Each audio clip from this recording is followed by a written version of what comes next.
Is this on? Okay. Good afternoon. Welcome to the City of Fairfax. My name is David Meyer.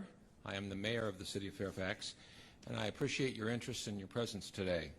In the last 24 hours, the City of Fairfax was informed of its first presumptive positive case of the COVID-19 virus, also known as coronavirus.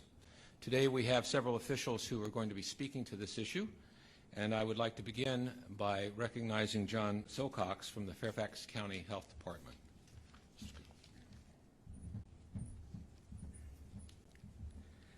Thank you, Mayor.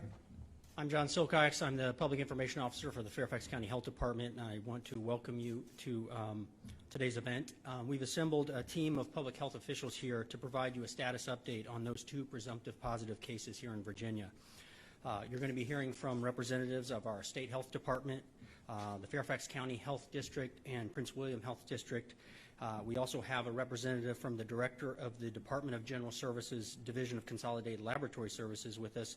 And I would also make time at the end to hear from our Chairman of the Board of Supervisors for Fairfax County, Jeff McKay. So as we go through this, we're going to allow those health officials to give you an update on what's happening at the city, county, and state level with this response. And then we'll open it up for some questions at the end for any of the folks here on stage. I just want to remind you that this media briefing is being live streamed on Fairfax County's and Fairfax City's government channels and the Health Department's Facebook page for those who may be viewing at home. Again, we'll take questions at the end. And now I'd like to introduce our first speaker. I'm honored to introduce our State Health Commissioner, Dr. Norm Oliver. Good afternoon, everyone. As Mr. Silcox just mentioned, I am Dr. Norman Oliver, the State Health Commissioner in Virginia. Yesterday, the first two cases in Virginia of the novel coronavirus disease, COVID-19, were identified. A coordinated public health response is already underway. While the risk to the general public is low, the Virginia Department of Health is working with the Centers for Disease Control and Prevention, the Fairfax Health District, the Prince William Health District, and our Department of Defense partners to identify people who had contact with the cases and may be at risk of becoming infected with this novel coronavirus. I would like to sincerely thank our partners for collaborating in this very complex and rapidly evolving situation. Before I turn this over to my colleagues to provide more details, I would like to emphasize that protecting the health and well-being of Virginians is our top priority. The virus is spreading much like a novel influenza virus would. VDH, the Department of Health, has led a very robust and comprehensive pandemic influenza preparedness effort since 2004. VDH successfully responded to the H1N1 flu pandemic in 2009 to 2010, and that work serves as a very solid foundation for the work that we're doing in response to COVID-19. The Virginia Department of Health works with partners across all sectors, including healthcare providers, state and local government, first responders, and many community partners to prepare for and respond to outbreaks and all types of emergencies. For more details on this COVID-19 disease and our response to it, I'd now like to turn it over to our state epidemiologist, Dr. Lillian Peek. Good afternoon, everyone. Testing for the patient at Fort Belvoir was conducted at Walter Reed National Military Medical Center. Testing for the patient from Fairfax City was conducted at the Department of General Services Division of Consolidated Laboratory Services in Richmond, Virginia. Both tests will be confirmed at the Centers for Disease Control and Prevention. Both cases had traveled internationally days before developing symptoms, and the two cases are not related.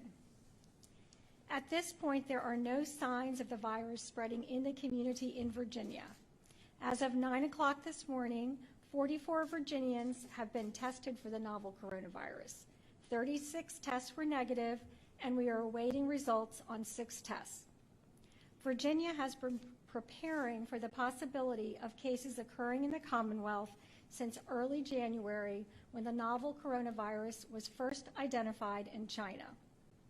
The Virginia Department of Health has been closely coordinating with clinicians, our state lab, and other key partners statewide, so we are able to identify cases early and take action quickly to prevent the spread of the disease to others. Virginia's local health departments across the state are working with their communities to prepare, increase awareness, and encourage prevention. VDH stood up a COVID-19 webpage very early in the response, and we are keeping it up to date with accurate information. A call center is open for people who have questions about COVID-19. The number is 1-877-ASK-VDH3. If someone has respiratory symptoms like fever, cough, and difficulty breathing, and traveled to an area where the virus is spreading, or had contact with a confirmed case, please call your doctor to discuss your symptoms. Dr. Allison Ansher, the District Health Director for Prince William Health District, will now provide information about the case in that district. Good afternoon. I'm Dr. Ansher. I'm the Health Director for the Prince William Health District, which includes Prince William County, Manassas City, and Manassas Park. As the others have mentioned, there have been 2 presumptive positive cases of COVID-19. The Prince William Health District is coordinating its response with the Virginia Department of Health, Governor Northam's administration, and the Centers of Disease Control. The Virginia Department of Health and the Prince William Health District are supporting the public health entities of the Department of Defense. We are working on the contact investigation in our district for those who are not on Marine Base Corps Quantico, and we will be coordinating with the other jurisdictions which may have some contacts to that case. Most importantly, we have exercised previously with Marine Base Corps Quantico in the past for various public health events, in particular for H1N1 response.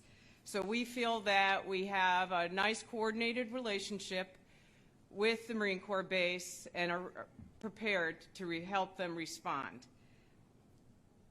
We are working around the clock, as you can see from the bags under my eyes, as the public health issue continues to develop and we learn more. The Prince William Health District is working on taking all measures, of course, to protect the health of the residents of not only our community, but of the state of Virginia. Finally, despite these 2 major developments, there are 2 action steps Virginia can do during this time. Taking simple precautionary measures to prevent the spread of this virus through their community, and relying on the VDH and CDC website for the most accurate information. Next is Dr. Gloria Adiensu. She's the Fairfax County Health Director, and she will provide information on what's happening in Fairfax right now. Thank you, Dr. Ansher. Good afternoon. I'm Gloria Adwayensu, Director of Health for Fairfax County. The Fairfax Health Department serves the Fairfax Health District, which is comprised of Fairfax County and the cities of Fairfax and Falls Church. As Dr. Oliver stated earlier, a Fairfax Health District resident has tested positive for COVID-19 through testing conducted at Virginia's Public Health Lab, DCLS. Again, this is a presumptive positive result, which means that the CDC will be confirming the test results. The individual is a Fairfax City resident. And while we await confirmation of the test result, we are taking public health actions and are working closely with our city, county, and state partners to monitor the patient and identify any close contacts who may have been exposed, and would require testing or monitoring for symptoms of COVID-14. Fortunately, the individual had limited contact with others while ill, and therefore the risk to the general Fairfax community remains low. Next, Dr. Ben Schwartz, who is a medical epidemiologist and Director of Population Health and Epidemiology at the Fairfax County Health Department, will provide specifics about the case.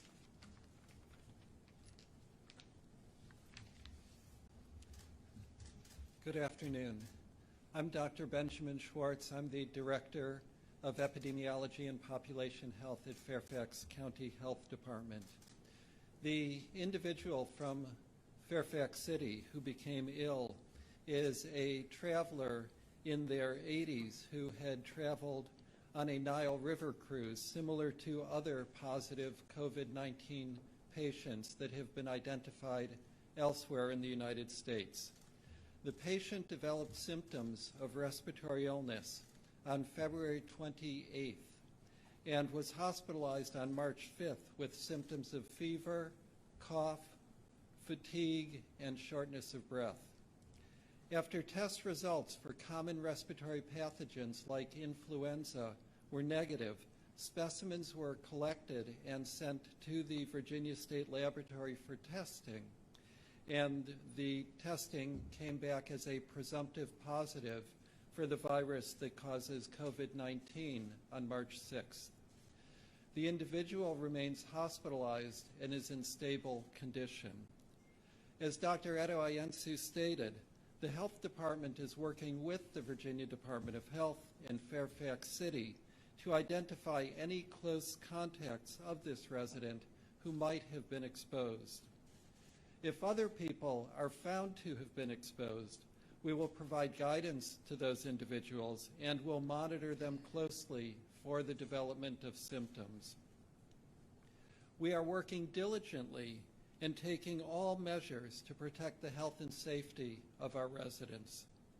Out of respect for the privacy of the patient and their household, this is the only information we will be able to share about the case.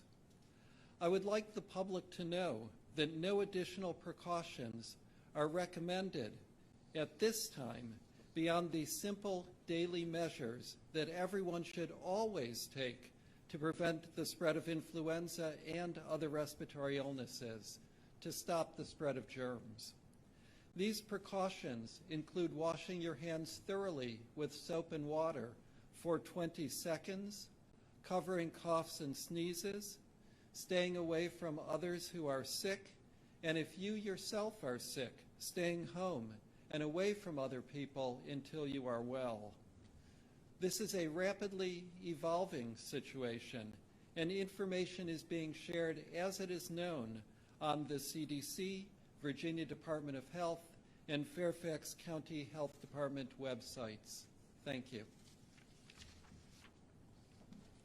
Next, we'll hear from the chairman of the Fairfax County Board of Supervisors, Jeff McKay.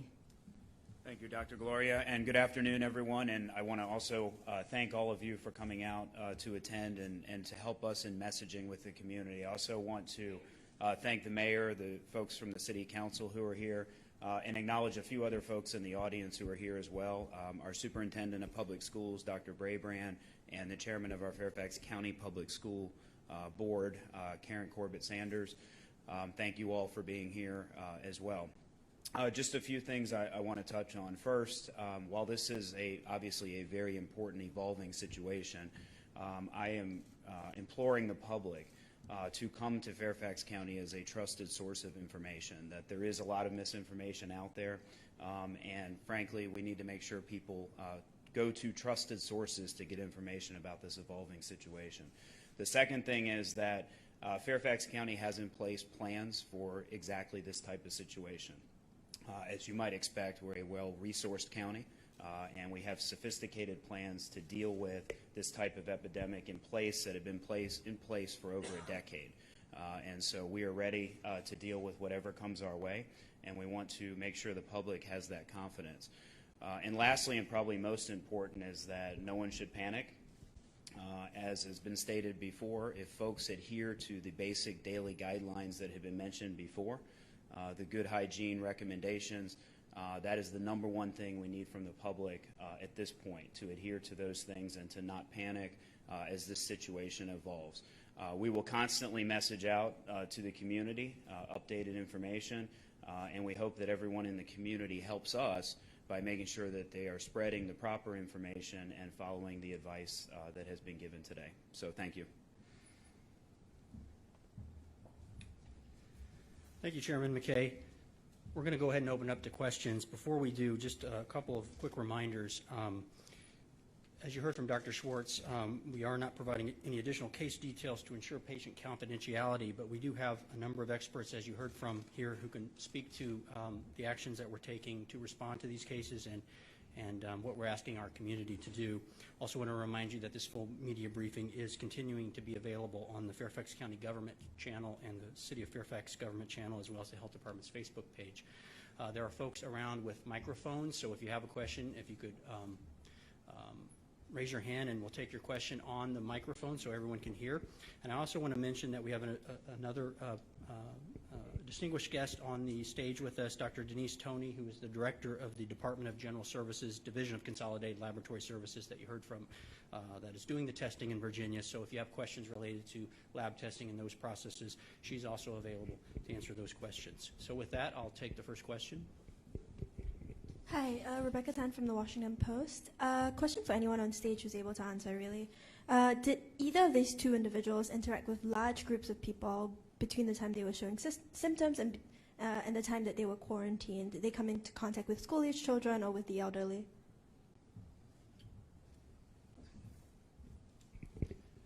In terms of our Fairfax City resident, the number of contacts that they had is very limited. We are currently investigating those contacts in the locations where significant exposure may have occurred and therefore where the virus may have been transmitted. But the number is limited, and we are reaching out to each of those contacts, finding out more information about the exposure, and then we will provide guidance to them based on that exposure.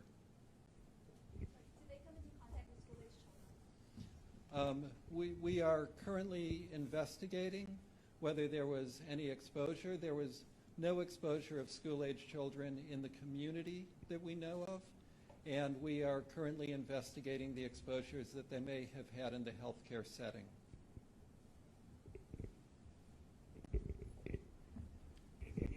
Hello, my name is Chang Li. I'm a reporter from the Korea Times.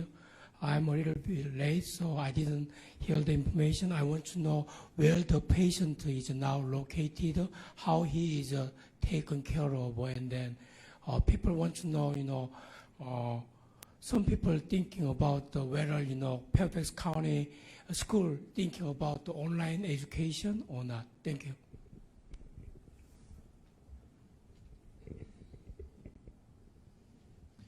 At this point, we are not releasing the name of the hospital where the patient is located because of his privacy and confidentiality. What we can say is that the patient is in stable condition and is not in intensive care.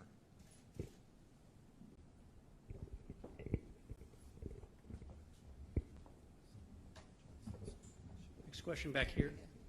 Hey, Jess Arnold with WUSA 9. I have two questions for you. First one here, you mentioned a Nile River cruise, similar to the other one we heard. This is not the same cruise, I just want to clarify. And also, have you been in contact with other people who were on that cruise? Do you know if anyone else from the area was also on that cruise? To our knowledge, it is a different boat than the one that several of the other cases had been on. We don't know a lot of details about this cruise or other potential ill people who had been on this particular boat at that time. We also don't know of any other residents in Fairfax County who were on that cruise other than the spouse of the patient. Okay, the spouse, and is the spouse of the patient showing any symptoms? They are being tested right now. They are not showing symptoms of COVID-19. Okay, and one more question for you while I have the mic. Are you closing down any public facilities or shutting down any events or anything like that in light of this news? It's important to emphasize that the exposures occurred overseas. There were very, very limited exposures between the time the individual became ill and when he went to the hospital, and therefore we don't believe there is substantial risk in the community, and we are not recommending that any events be canceled or any venues be shut down. Hi, Katie Kairos from ABC7. I had a question on the Marine patient. So I wanted to ask, he was living at Fort Belvoir. Is there any more information about the official business that he had been on and the dates of when he was ill? He is not living in Fort Belvoir. He is getting care in Fort Belvoir. He lives on Marine Corps Base Quantico. He developed symptoms on 2/14 and returned to the United States on 2/17. Again, this is an instance, we believe, of travel-associated COVID infection, not locally transmitted.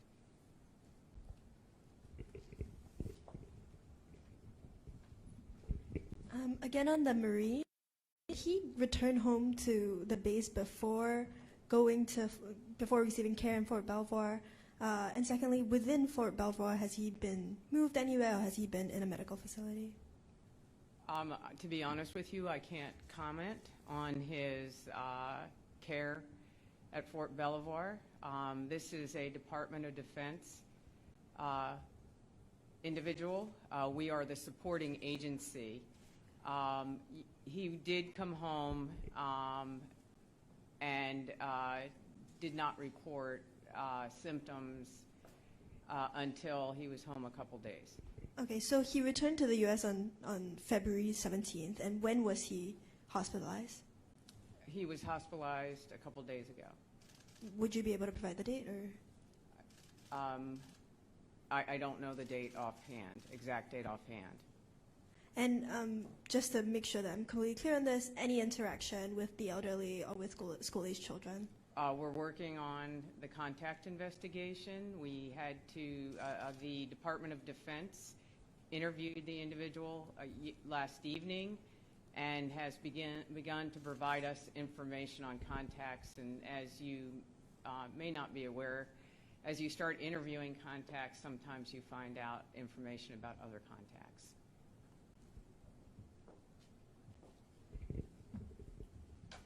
Question in the back.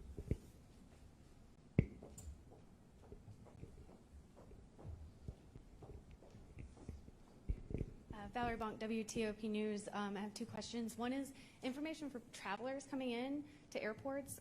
Is there something that they should do? Should they self-quarantine if they're coming back from Italy or a cruise of some sort?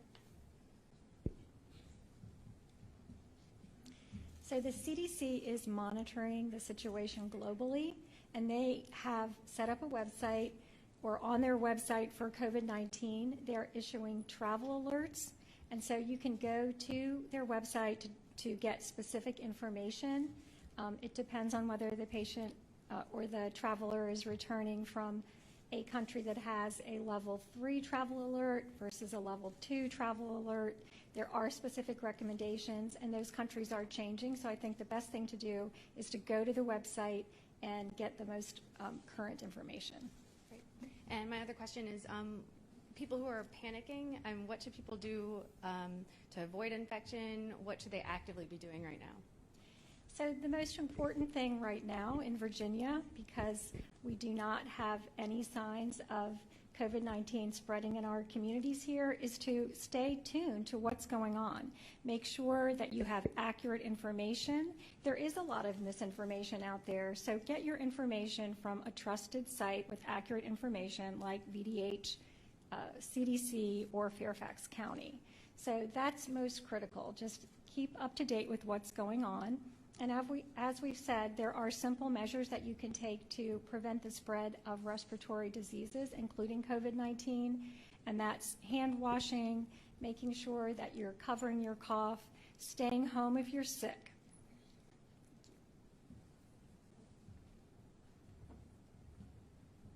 We'll entertain a couple more questions, so I have one here. Chang Lee again from the Korea Times. Actually, my second question was not answered. A lot of kids now attending, public school.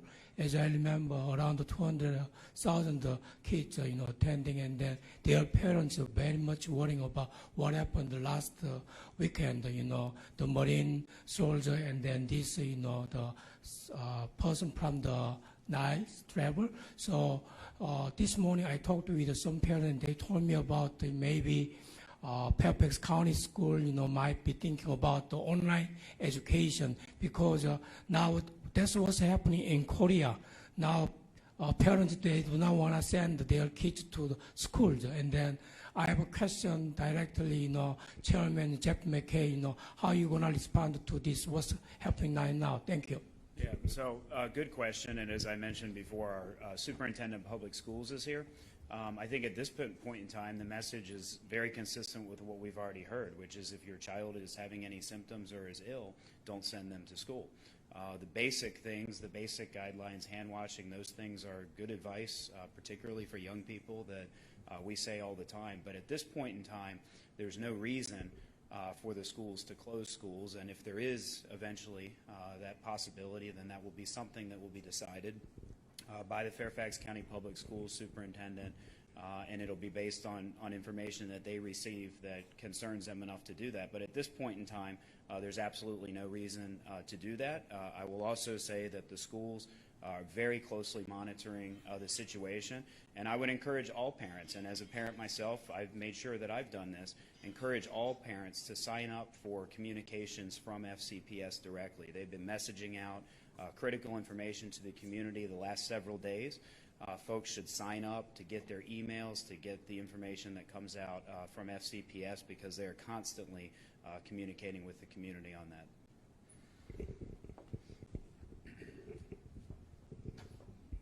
One more question up here. Sorry for the many questions. I'm wondering if someone could confirm the name of the cruise that the individual was on. There are several sort of different reports of different cruises. There were 3 individuals in Maryland who were also on a cruise on the River Nile. So really just trying to be as specific as possible here. So I think the information we provide is as specific as we can be at this point in time. We do need to balance the need to protect the patient's confidentiality, as well as determine if additional information warrants releasing more information based on the contact investigation, then we would do so. But at this point in time, the information that we've released is all we would provide at this point. We'll take one more question. Fairfax Connection. Can you say at all whether the Fairfax City resident is a male or a female? So I think we identified that person as male, but we are trying to limit information about that individual because obviously we do want to protect patient confidentiality, and we're trying to do that in accordance with how other public health departments are handling these case investigations. So this will be the final question. Thank you.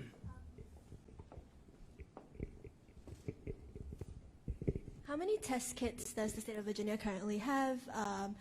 Are more on the way, and does it have enough supplies at the moment? Thank you for your question. Again, I'm Dr. Denise Tony. I'm the Director of the Department of General Services Division of Consolidated Laboratory Services. Currently, we have 2 test kits in-house, and we have kits already ordered and en route. Hopefully, we will be receiving them next week. We are estimating that each kit can test approximately 150 to 200 patients.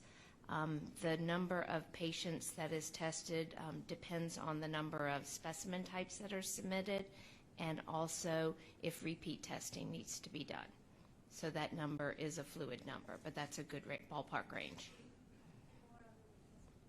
Correct. We have more kits on order, and the availability of kits will dictate how many kits we will be able to receive at one time.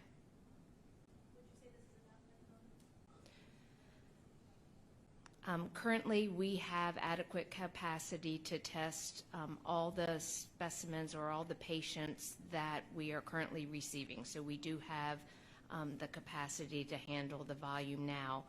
We have been working closely with the Virginia Department of Health as well as our university hospitals and private commercial laboratories to discuss their testing capacity, and we anticipate that the access to testing will continue to increase each day so that Virginia will have capacity to test whoever needs to be tested.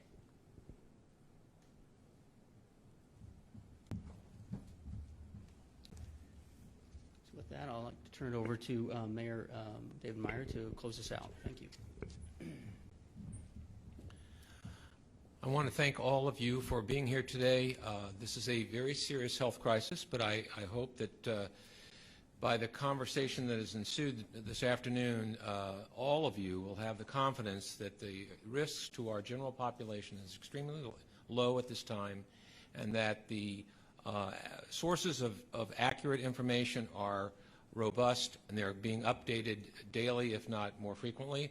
And I encourage all residents to avail themselves of those sources of information and to follow the best practices that we've discussed. With that, I want to thank my colleagues from Richmond and from the Fairfax County for being here.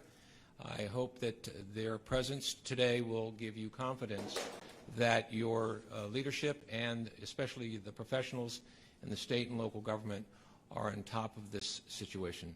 So thank you very much for your presence today and for all of you being here.